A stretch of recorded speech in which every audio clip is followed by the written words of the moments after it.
I'm Raymond Douglas and welcome to my man cave, well, rather toolshed, or my special place of reflection. The Inside Out Perspective takes a look at life's challenges and its effects and asks one simple question: what race are you running?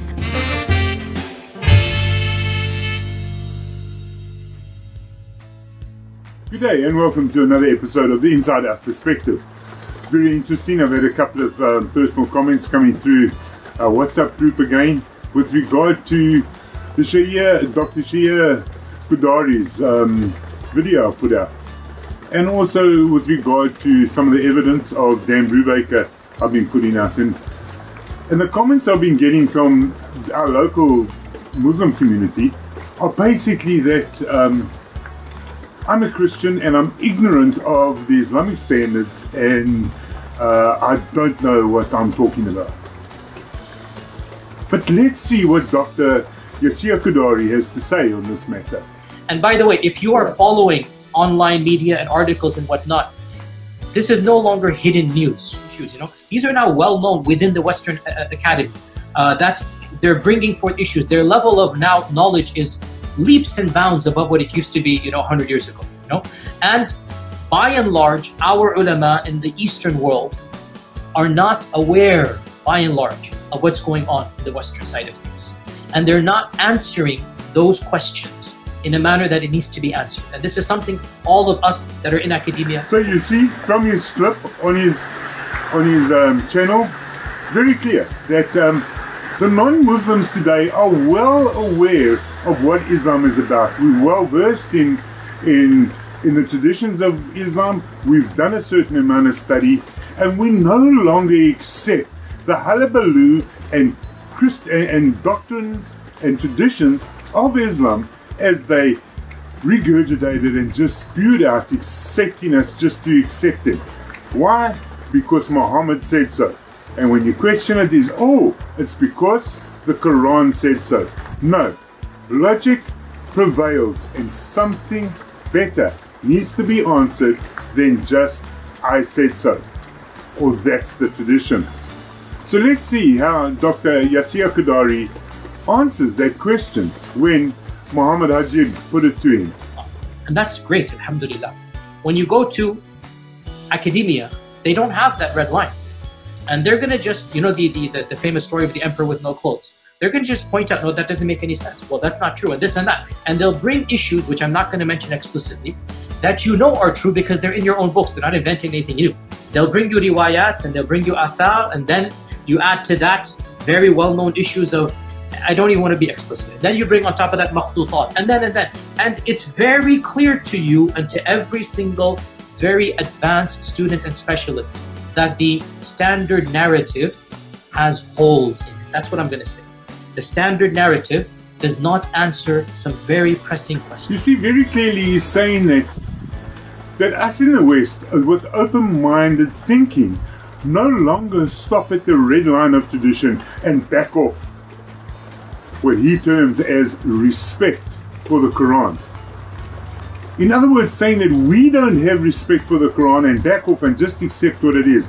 We want a real answer. Now, the respect which he's asking about, he defined as the emperor with no clothes. Now, if you know that story, this is a story of an emperor who wanted a new tunic, and he went to two weavers, and the weavers promised that he'll make them the best. But this tunic was invisible. And the emperor wore it with pride, and out of respect for his position, no one said anything.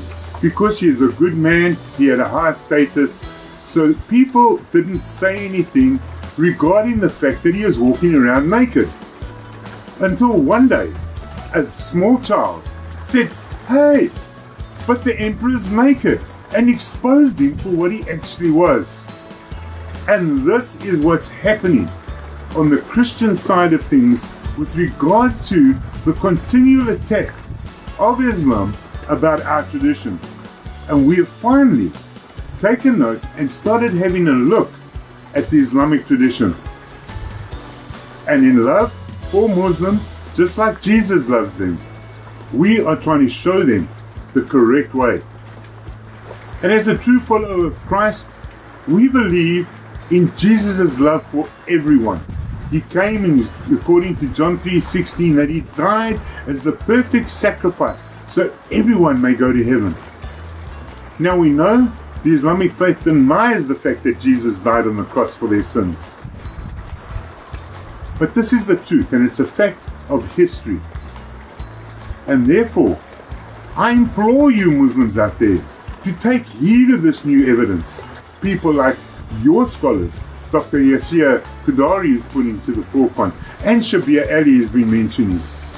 Take note of it, because it involves your eternity.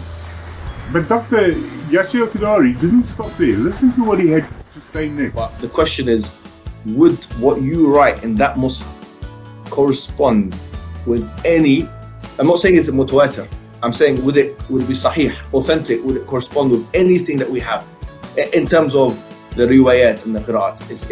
If the answer is no, then for all intents and purposes, what you could be portrayed as saying is that you have a view which is not only completely anti-normative, but is beyond the scope of what was written for 1,400 years. So someone will say if it's beyond the scope, no, who's going to bring a new Quran? A'udhu billah. We're going to have the Quran there, but which qira'ah will it be in? It'll be probably a mixture, right? It's not going to be necessarily. Fine.